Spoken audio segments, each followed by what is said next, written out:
Anthony Phillips ji, Honorable Vice President Bharat Jagdev ji, Honorable Leader of the Opposition, Honorable Ministers, Members of the Parliament, Honorable the Chancellor of the Judiciary, अन्य महानुभाव, देवी और सज्जनों, Guyana की इस ऐतिहासिक parliament में आप सभी ने मुझे अपने बीच आने के लिए निमंत्रित किया। मैं आपका बहुत बहुत आभारी हूं। कल ही गयाना ने मुझे अपना सर्वोच्च सम्मान दिया है। मैं इस सम्मान के लिए आप सभी का, गयाना के हर नागरिक का हृदय से आभार व्यक्त करता हूं।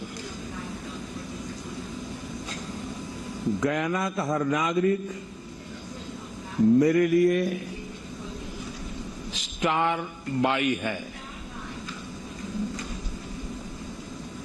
यहां के सभी नागरिकों को बहुत बहुत धन्यवाद।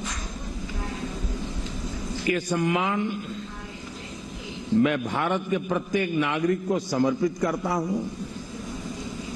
साथियों, भारत और गयाना का नाता बहुत गहरा है।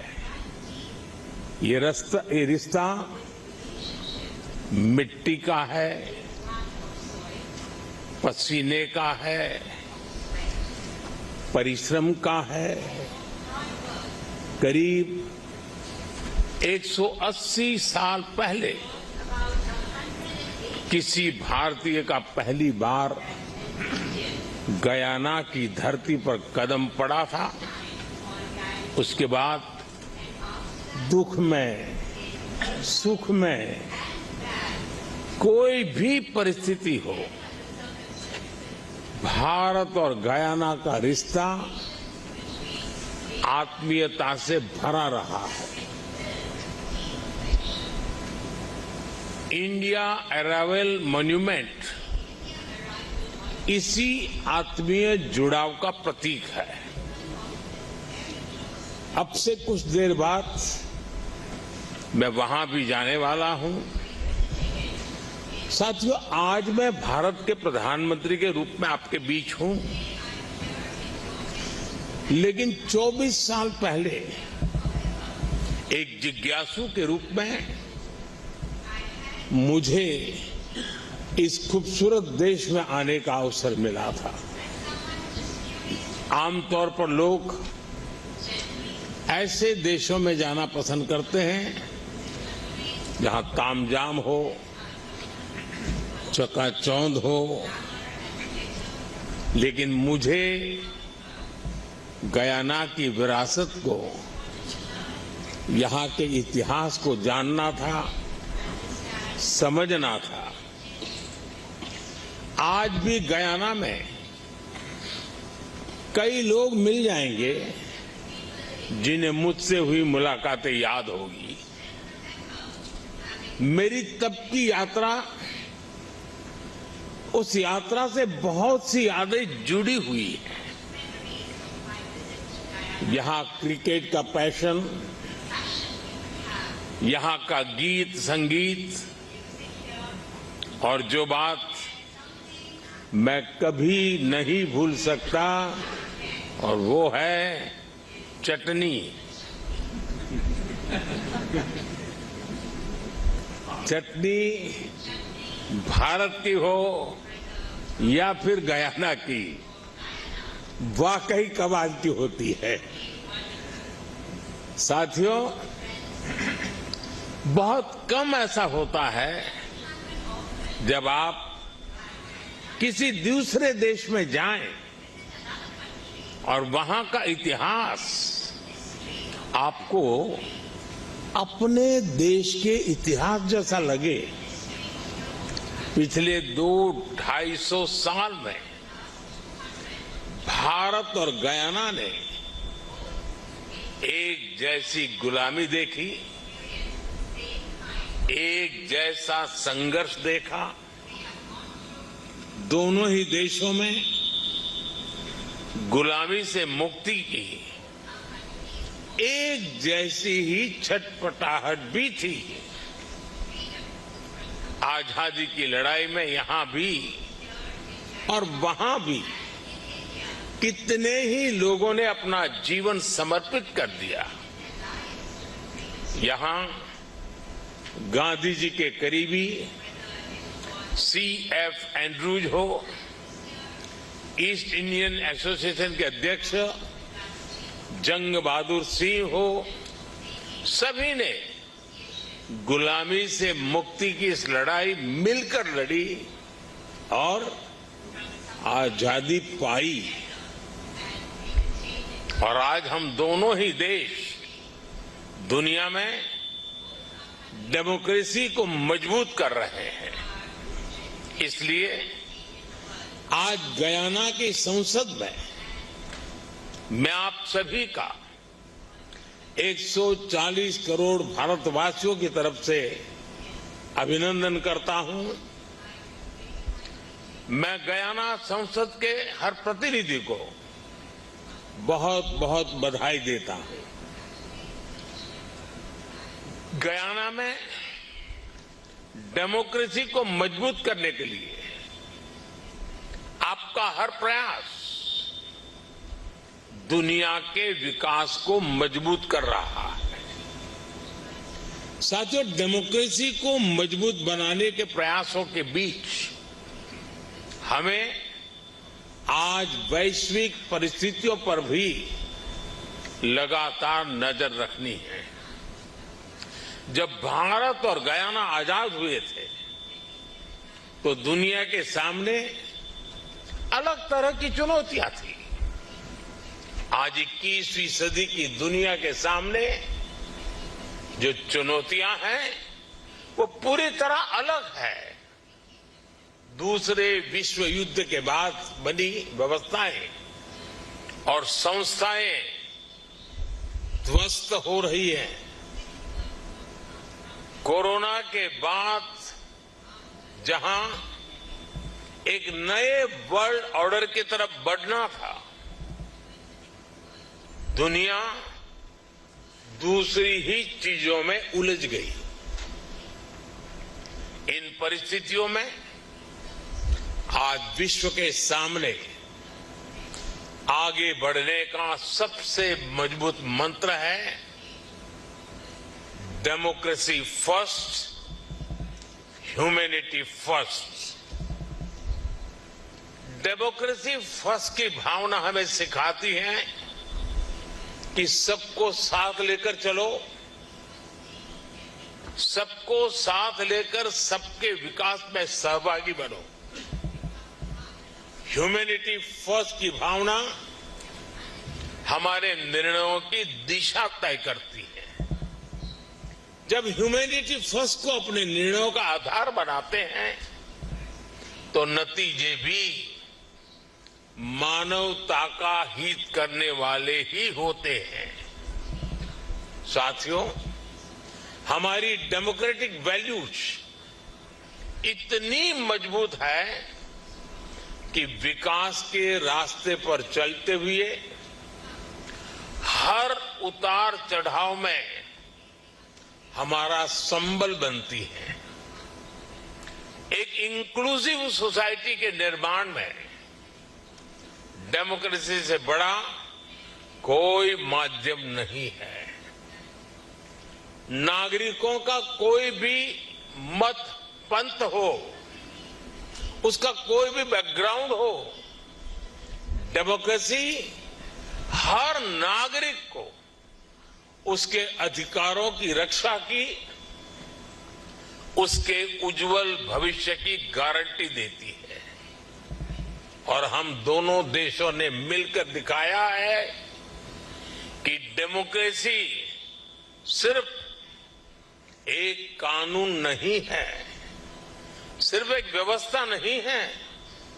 हमने दिखाया है कि डेमोक्रेसी हमारे डीएनए में है, हमारे विजन में है, हमारे आचार व्यवहार में है। साथियों, हमारी ह्यूमन सेंट्रिक अप्रोच हमें सिखाती है कि हर देश के नागरिक उतने ही अहम है। इसलिए जब विश्व को एकजुट करने की बात आई, तब भारत ने अपने G20 प्रेसिडेंसी के दौरान one earth, one family, one future का मंत्र दिया। जब कोरोना का संकट आया, पूरी मानवता के सामने चुनौती आई, तब भारत ने वन अर्थ, वन हेल्थ का संदेश दिया। जब क्लाइमेट से जुड़े चैलेंजेस में हर देश के प्रयासों को जोड़ना था, तब भारत ने वन वर्ल्ड, वन सन, वन ग्रिड का विजन रखा। जब दुनिया को प्राकृतिक आपदाओं से बचाने के लिए सामूहिक प्रयास जरूरी हुए, तब भारत ने CDRI यानी coalition for disaster resilient infrastructure का इनिशिएटिव लिया। जब दुनिया में प्रो प्लेनेट पीपल का एक बड़ा नेटवर्क तैयार करना था, तब भारत ने मिशन लाइफ जैसा एक ग्लोबल मूवमेंट शुरू किया।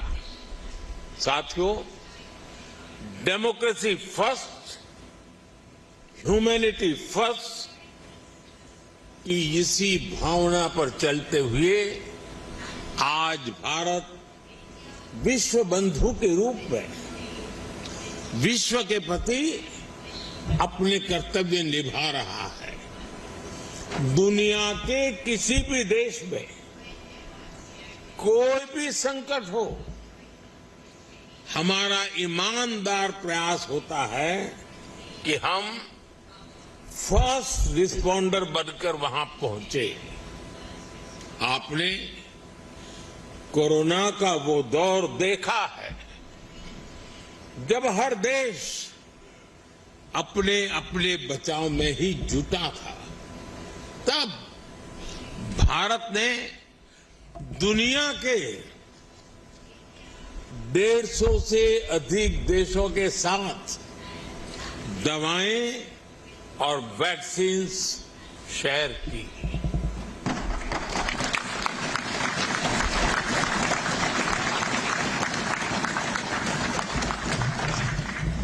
मुझे संतोष है कि भारत उस मुश्किल दौर में गयाना की जनता को भी मदद पहुंचा सका। दुनिया में जहां जहां युद्ध की स्थिति आई, भारत राहत और बचाव के लिए आगे आया। श्रीलंका हो, मालदीव हो, जिन भी देशों में संकट आया, भारत ने आगे बढ़कर बिना स्वार्थ के मदद की। नेपाल से लेकर तुर्की और सीरिया तक जहां जहां भूकंप आए, भारत सबसे पहले पहुंचा है। यही तो हमारे संस्कार है। हम कभी भी स्वार्थ के साथ आगे नहीं बढ़े। हम कभी भी विस्तारवाद की भावना से आगे नहीं बढ़े। हम रिसोर्सेज पर कब्जे की, रिसोर्सेज को हड़पने की भावना से हमेशा हमेशा दूर रहे हैं।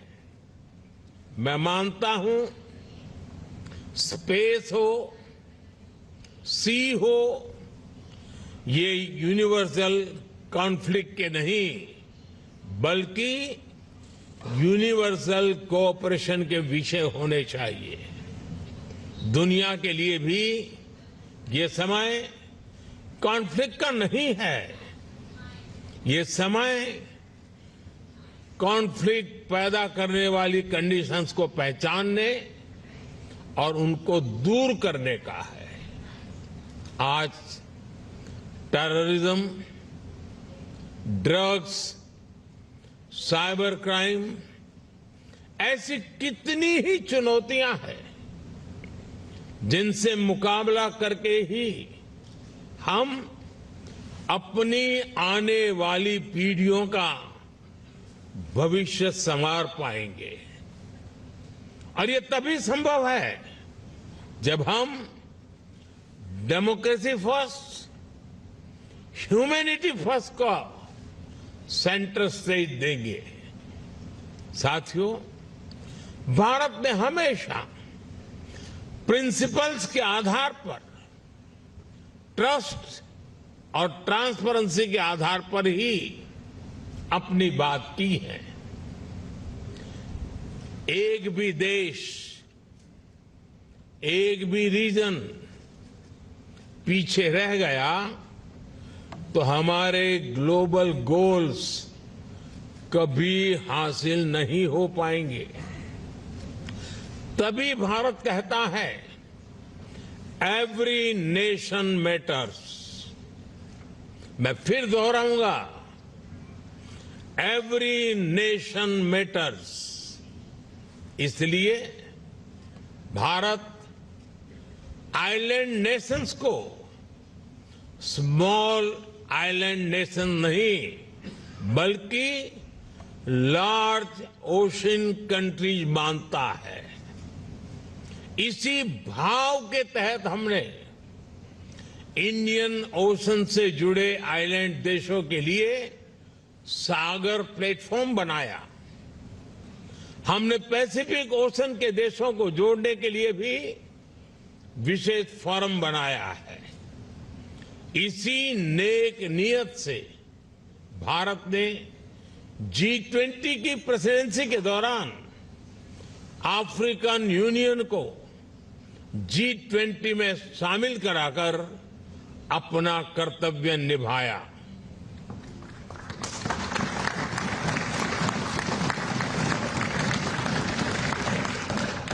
साथियों, आज भारत हर तरह से वैश्विक विकास के पक्ष में खड़ा है, शांति के पक्ष में खड़ा है। इसी भावना के साथ आज भारत ग्लोबल साउथ की भी आवाज बना है। भारत का मत है कि ग्लोबल साउथ ने अतीत में बहुत कुछ भुगता है। हमने अतीत में अपने स्वभाव और संस्कारों के मुताबिक प्रकृति को सुरक्षित रखते हुए प्रगति करने का प्रयास किया है, लेकिन कई देशों ने एनवायरमेंट को नुकसान पहुंचाते हुए अपना विकास किया।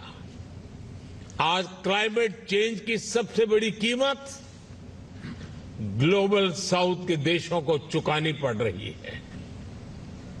इस असंतुलन से दुनिया को निकालना बहुत आवश्यक है। साथियों, भारत हो, गयाना हो, हमारी भी विकास की आकांक्षाएं हैं। हमारे सामने अपने लोगों के लिए बेहतर जीवन देने के सपने हैं। इसके लिए ग्लोबल साउथ की एकजुट आवाज बहुत ही जरूरी है। ये समय ग्लोबल साउथ के देशों की अवेकनिंग का समय है। ये समय हमें एक अपॉर्चुनिटी दे रहा है कि हम एक साथ मिलकर एक नया ग्लोबल ऑर्डर बनाएं। और मैं इसमें गयाना की आप सभी जनप्रतिनिधियों की भी बहुत बड़ी भूमिका देख रहा हूं। साथियों, यहां अनेक विमेन मेंबर्स मौजूद हैं। दुनिया के फ्यूचर ग्रोथ को प्रभावित करने वाला एक बहुत बड़ा फैक्टर दुनिया की आधी आबादी है। बीती सदियों में महिलाओं को ग्लोबल ग्रोथ में कंट्रीब्यूट करने का पूरा मौका नहीं मिल पाया। इसके कई कारण रहे हैं। ये किसी एक देश की नहीं, सिर्फ ग्लोबल साउथ की नहीं, बल्कि ये पूरी दुनिया की कहानी है।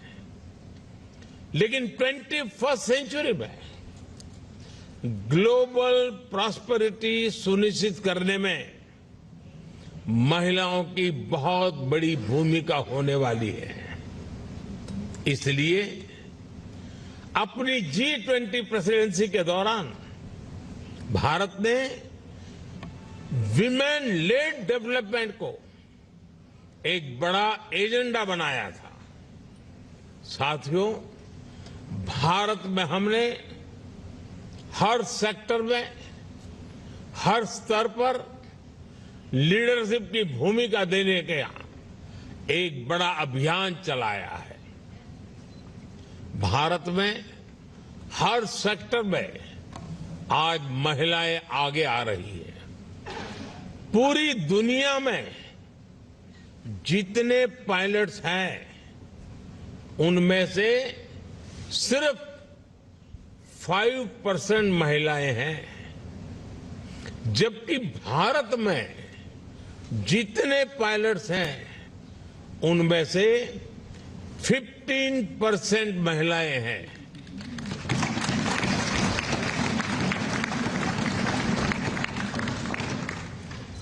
भारत में बड़ी संख्या में फाइटर पायलट्स महिलाएं हैं। दुनिया के विकसित देशों में भी साइंस, टेक्नोलॉजी, इंजीनियरिंग, मैथ्स यानी स्टेम ग्रेजुएट्स में 35% ही विमेन है। भारत में ये संख्या 40% से भी ऊपर पहुंच चुकी है।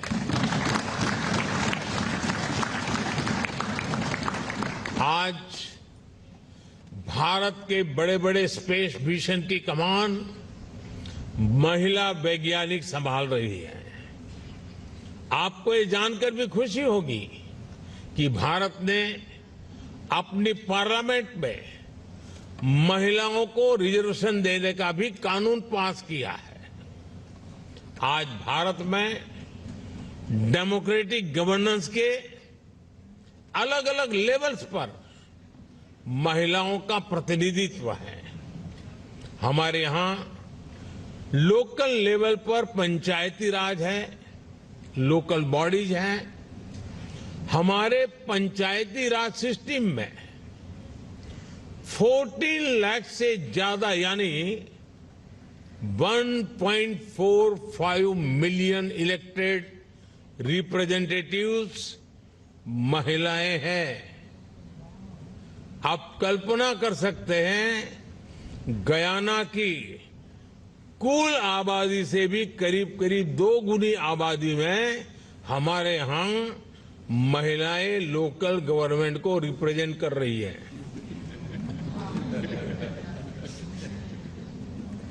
साथियों, गयाना लैटिन अमेरिका के विशाल महाद्वीप का गेटवे है।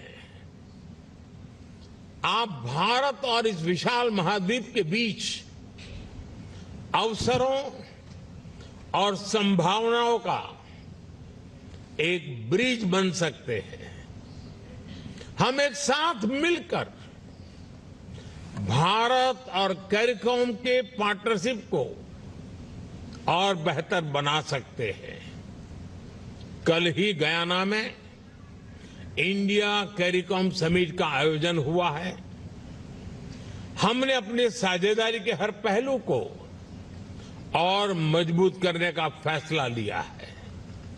साथियों, गयाना के विकास के लिए भी भारत हर संभव सहयोग दे रहा है। यहां के इंफ्रास्ट्रक्चर में निवेश हो, यहां की कैपेसिटी बिल्डिंग में निवेश हो, भारत और गयाना मिलकर काम कर रहे हैं। भारत द्वारा दी गई फेरी हो, एयरक्राफ्ट हो, ये आज गयाना के बहुत काम आ रहे हैं। रिन्यूएबल एनर्जी के सेक्टर में, सोलर पावर के क्षेत्र में भी भारत बड़ी मदद कर रहा है। आपने T20 क्रिकेट वर्ल्ड कप का शानदार आयोजन किया है। भारत को खुशी है कि स्टेडियम के निर्माण में हम भी सहयोग दे पाए। साथियों, डेवलपमेंट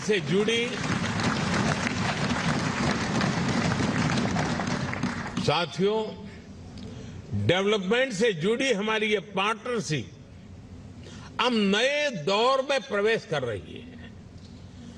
भारत की एनर्जी डिमांड तेजी से बढ़ रही है और भारत अपने सोर्सेस को डाइवर्सिफाई भी कर रहा है।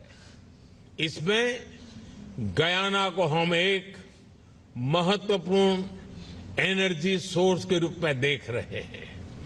हमारे बिजनेसेस गयाना में और अधिक इन्वेस्ट करें, इसके लिए भी हम निरंतर प्रयास कर रहे हैं। साथियों, आप सभी ये भी जानते हैं, भारत के पास एक बहुत बड़ी यूथ कैपिटल है। भारत में क्वालिटी एजुकेशन और स्किल डेवलपमेंट इकोसिस्टम है। भारत को गयाना के ज्यादा से ज्यादा स्टूडेंट्स को होस्ट करने में खुशी होगी। मैं आज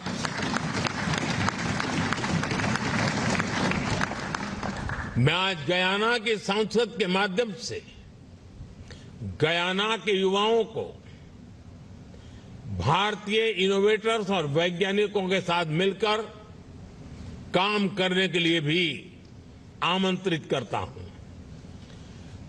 collaborate globally and act locally.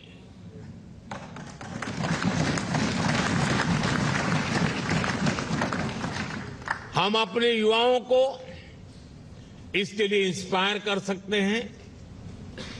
हम क्रिएटिव कोलैबोरेशन के जरिए ग्लोबल चैलेंजेस के सॉल्यूशन ढूंढ सकते हैं। साथियों, गयाना के महान सपूत श्री छेदी जगन ने कहा था कि हमें अतीत से सबक लेते हुए अपना वर्तमान सुधारना होगा और भविष्य की मजबूत नींव तैयार करनी होगी। हम दोनों देशों का साझा अतीत, हमारे सबक, हमारा वर्तमान हमें जरूर उज्जवल भविष्य की तरफ ले जाएंगे। इन्हीं शब्दों के साथ आप सबके बीच आने का सौभाग्य मिला। इसके लिए मैं आप सबका आभार व्यक्त करते हुए अपनी बात समाप्त करता हूं।